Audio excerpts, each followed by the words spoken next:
जय हिंद। आज हम केमिस्ट्री में जो हम पढ़ रहे थे एस ब्लॉक के तत्वों के बारे में, आज हम उसी का हमारा जो है तीसरा क्लास है, ठीक है, जिसमें हम 11th का 10वां चैप्टर के बारे में आपको बता रहे थे कि जो एस ब्लॉक तत्व होते हैं उसमें क्या क्या प्रॉपर्टीज़ होती हैं, उनके क्या क्या लक्षण होते हैं, जितने भी एलिमेंट होते हैं उससे कुछ प्रॉपर्टी के बारे में मैंने आप सभी को डिस्कस किया था, आप सभी को बताया था। तो आज फिर मेरा एक नया वीडियो आप लोगों के साथ आएगा और इसके और भी गुणों के बारे में हम जानेंगे कि एस ब्लॉक के तत्वों की और क्या क्या प्रॉपर्टीज होती हैं, ठीक है।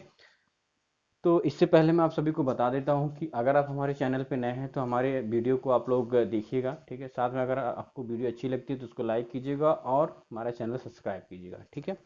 तो देखिए, पहला जो ऑप्शन, मैंने इससे पहले भी आपको कई सारे गुण बताया था, लेकिन अभी जो वीडियो में हम एक एक पॉइंट करके 4 पॉइंट को और डिस्कस करेंगे।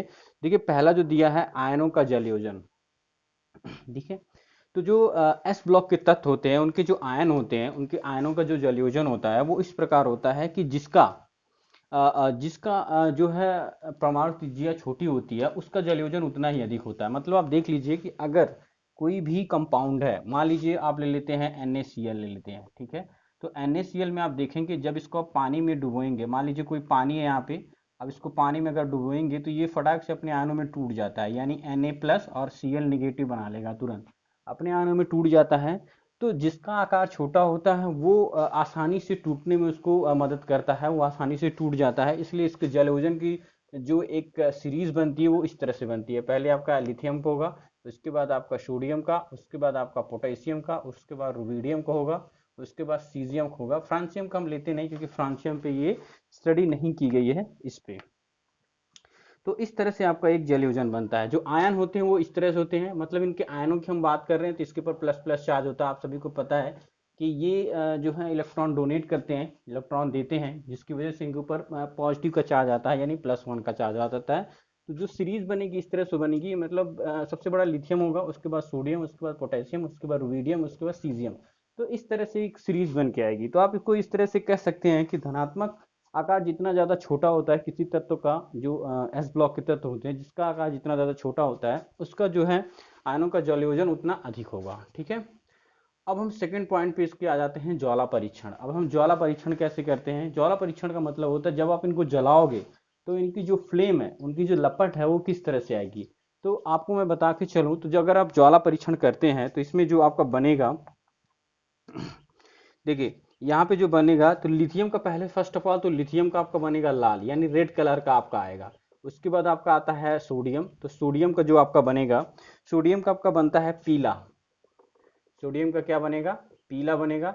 उसके बाद आता है पोटेशियम, तो पोटेशियम को अगर आप जलाते हैं तो आता है बैगनी, बैगनी कलर का आपका ये फ्लेम देगा, ठीक है। उसके बाद आ जाता है आपका रुबिडियम, तो रुबिडियम को जब भी आप जलाएंगे तो आपका जो बनेगा ये भी बैगनी बनेगा, ये भी सेम कलर आपका देता है बैगनी।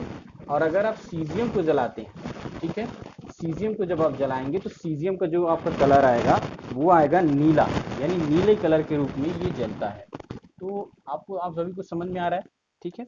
ज्वाला परीक्षण का मतलब होता है कि एक प्रॉपर्टीज और इसमें जुड़ जाती है, कि मतलब अगर आप इन जो जो भी आपके ये एलिमेंट होते हैं इस ब्लॉक के तत्व, जो फर्स्ट एक के तत्व होते हैं, ठीक है, अगर आप उनको जलाओगे तो जो आपका ज्वाला परीक्षण बनेगा उसी को हम कहते हैं ज्वाला परीक्षण। तो जो अगर लिथियम को अगर आप जलाओगे तो लाल कलर का फ्लेम आएगा, और अगर आप सोडियम को जलाओगे तो पीला, अगर आप पोटेशियम को जलाओगे तो बैगनी, साथ में रुबिडियम को भी सेम आएगा।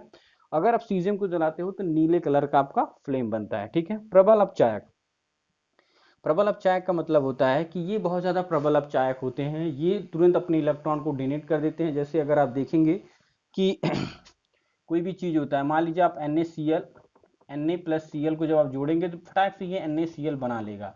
तो ये तुरंत क्या होते हैं? प्रबल अपचायक होते हैं। ये तुरंत अपने इलेक्ट्रॉन को त्याग के डोनेट करके अपने पॉजिटिव इलेक्ट्रॉन को, आपको पता है आप सभी को जो हैलोजन होता है, ठीक है, हैलोजन जो आपका तत्व होता है हैलोजन, ठीक है, जैसे आपका हो गया जैसे फ्लोरीन, क्लोरीन, ब्रोमीन, आयोडीन, एस्टरटाइन, तो ये जो तत्व होते हैं ये प्रबल ऋणात्मक होते हैं, यानी ऑक्सीकरण होते हैं, इनके अंदर इलेक्ट्रॉन को ग्रहण करने की क्षमता बहुत तेज होती है। तो इस तरह से ये प्रबल अपचायक का भी कहते हैं। चुंबक तत्व की हम बात करें तो इनके जो एस प्लस, आप सभी को पता है कि एस जो, अब हम आ जाते हैं चौथे पॉइंट पे। जो एस होता है, एस में कितने इलेक्ट्रॉन रह सकते हैं? 2 इलेक्ट्रॉन रह सकते हैं, ठीक है।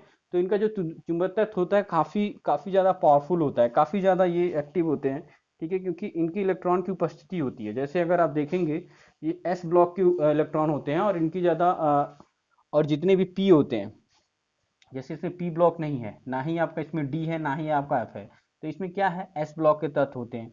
तो एस ब्लॉक में जितने भी इलेक्ट्रॉन होते हैं वो काफ़ी ज़्यादा एक्टिव होते हैं, और जो उनका चुंबकत्व होता है, इलेक्ट्रोमैग्नेटिक चीज़ें होती हैं वो काफ़ी ज़्यादा बड़ी होती हैं। ठीक है, तो ये जो पॉइंट्स हैं आप लोगों को समझ में आ गए कि आयनों का जलयोजन क्या होता है। जब आयनों का जलयोजन का मतलब है कि जब भी आप इसको, इन सब चीज़ों को जल में आप डुबोएंगे या जल में इसको घोलते हैं, तो ये फटाक से इलेक्ट्रॉन जो है अपना निकाल देते हैं और इनके ऊपर पॉजिटिव चार्ज आता है। तो इस तरह से इनका बढ़ते हुए क्रम में आप इसको ले सकते हैं। ज्वाला परीक्षण की अगर हम बात करेंगे, तो ज्वाला जब भी आप इन तत्वों को जलाएंगे, जैसे लिथियम को अगर आप जलाते हैं तो रेड कलर का बनेगा आपका, सोडियम का पीले कलर का, पोटेशियम का बैगनी, रुबिडियम का बैगनी और सीजियम का आपका नीले कलर का फ्लेम आता है। ठीक है, प्रबल अपचायक का मतलब होता है कि ये इलेक्ट्रॉन को त्याग करके प्रबल अपचायक दर्शाते हैं। चुंबकत्व तो मतलब इसमें एस ब्लॉक ही रहता है और कोई भी ऐसा इसमें ब्लॉक नहीं पाया जाता है, इसलिए इनकी जो इलेक्ट्रोमैग्नेटिक चीज़ें होती हैं वो काफ़ी ज़्यादा पावरफुल होती हैं, काफ़ी ज़्यादा होती हैं। ठीक है, अब देखिए हम इनके कुछ और गुणों के बारे में पढ़ लेते हैं। अब इनकी यौगिकों के बारे में पढ़ते हैं कि क्षार धातुओं के यौगिकों के लक्षण।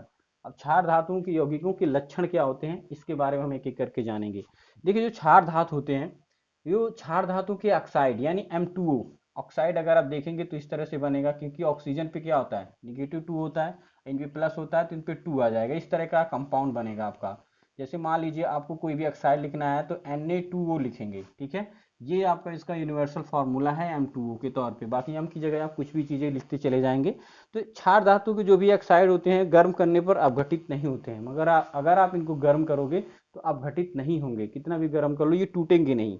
ठीक है, तो इसका कहने का मतलब ये है कि इनके जो यौगिक होते हैं, क्षार धातुओं के यौगिक यानी जो कंपाउंड होते हैं, इनके ऑक्साइड के अगर आप लेते हो तो इनको अगर आप गर्म करते हो तो ये अपघटित नहीं होते, मतलब ये टूटेंगे नहीं। ठीक है, दूसरा पॉइंट की अगर हम बात करें, दूसरा पॉइंट यहाँ पे देखिए कह रहा है कि क्षार धातु के बाइकार्बोनेट गर्म करने पर कार्बोनेट में अपघटित हो जाते हैं। ठीक है, बाइकार्बोनेट का मतलब क्या होता है, मैं इसके लिए आपको देखिए यहाँ पे एक मैं रिएक्शन लिखता हूँ। जैसे बाइकार्बोनेट किससे कहते हैं, NaHCO2 को बोलते हैं। ठीक है, क्योंकि यहाँ पे देखिए Na2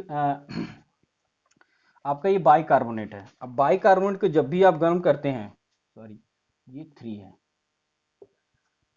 बाइकार्बोनेट को जब भी आप गर्म करेंगे, गर्म करने का मतलब है जब भी आप इसको हीट करोगे, तो मतलब हीट का मतलब क्या होता है, यहाँ पे आप इसको गर्म दोगे यानी आपको इसको थोड़ी सी एनर्जी दोगे। तो एनर्जी क्या दोगे, तो ये जो हाइड्रोजन है ये बाहर निकल जाता है, तो आपका बचेगा क्या, Na2CO, Na2CO3 बचेगा आपका। यहाँ पे Na2CO3 बचेगा, जो कि एक सोडियम कार्बोनेट है। ये पहले क्या था, सोडियम बाइकार्बोनेट, इसको हम क्या बोलते हैं, सोडियम बाइकार्बोनेट बोलते हैं, या सोडियम हाइड्रोजन कार्बोनेट भी बोलते हैं, इसको सोडियम कार्बोनेट बोलते हैं। तो जब भी आप इनके बाइकार्बोनेट को गर्म करते हैं तो ये कार्बोनेट में अपघटित हो जाते हैं यानी टूट जाते हैं। तो मतलब क्या है कि हीट करोगे तो ये जो हाइड्रोजन है ये बाहर निकल जाएगा अपने आप, और बाहर निकलने के बाद जो आपका बचेगा उसे क्या बोलते हैं हम लोग, कार्बोनेट बोलेंगे। ठीक है, तीसरा पॉइंट हम देखेंगे। तीसरा पॉइंट कह रहा है कि क्षार धातु के कार्बोनेट जल में अल्पविलेय होते हैं, गर्म करने पर अपघटित नहीं होते हैं। देखिए आपने क्या किया, बाइकार्बोनेट को गर्म किया, तो आपने जब बाइकार्बोनेट को गर्म किया तो वो कार्बोनेट में जो है अपघटित हो गया यानी टूट गया, उसमें का जो हाइड्रोजन था, हाइड्रोजन बाहर हो गया और जो आपका बचा वो कार्बोनेट हो गया। लेकिन जब आप कार्बोनेट को गर्म करेंगे तो वो टूटेगा नहीं, ना ही वो जल में विलय होते हैं, और इन्हीं सब चीज़ों की वजह से जल में अशुद्धियाँ बन जाती हैं। ठीक है, तो उनको तमाम तरह की चीज़ों से हम क्या करते हैं, उसको फिल्टर करते हैं।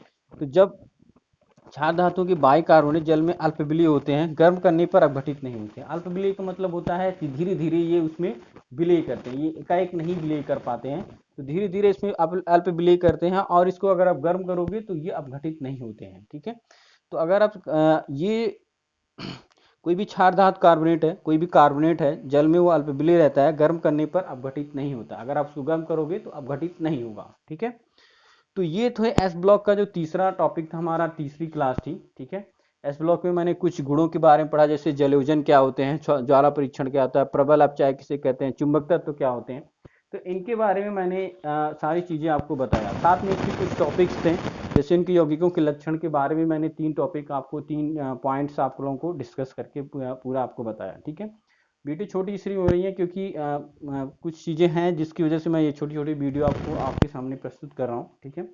बट हम अगली वाली क्लास में पढ़ेंगे कि इनकी जो किस तरह से इनकी अभिक्रियाएं होती हैं, जैसे हवा से, वायु से क्या अभिक्रिया होती है, जल से क्या अभिक्रिया होती है, ठीक है, और हाइड्रोजन से क्या होती है, हेलोजन से किस तरह से अभिक्रिया करते हैं। तो इन अभिक्रियाओं के बारे में हम एक एक पढ़ेंगे। साथ में पढ़ेंगे कि लिथियम जो है मैग्नीशियम से किस तरह से विकर्ण संबंध दर्शाता है, लिथियम जो है अपने ग्रुप के तत्वों से किस तरह अलग है। तो ये सारी चीज़ें हम नेक्स्ट क्लास में जानेंगे और एक अच्छे ब्रीफली तौर पे इसको जानेंगे, ठीक है। तो अभी के लिए बस इतना ही, ठीक है, और हम मिलते हैं अभी नेक्स्ट वीडियो में। तो आज ये आपने सीखा सारी चीज़ें, ठीक है, मिलते हैं हम लोग नेक्स्ट वीडियो के। तो अभी के लिए जय हिंद।